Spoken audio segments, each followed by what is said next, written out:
Dadı damağınızda qalacaq. Samsa bişirirəm.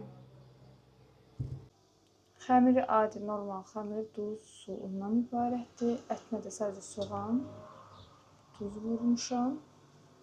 Samsanın hazırlanması səhifəndə tam şəkildə var. Xəmiri açdıqdan sonra üzərinə kərə yağı çəkirəm ki, gözəl, yağlı, xırçıltılı xəmir olsun. Yağladıqdan sonra rulon halına gətirir. Sonra bu şəkil qoyub belə basıram. Belə açıram. Qiyməni içinə əlavə edirəm. Və bu şəkil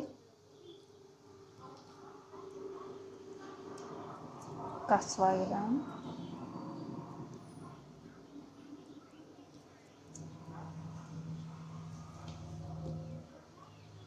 %80 dərəcəlik sobada 1 saat bişirəcəm.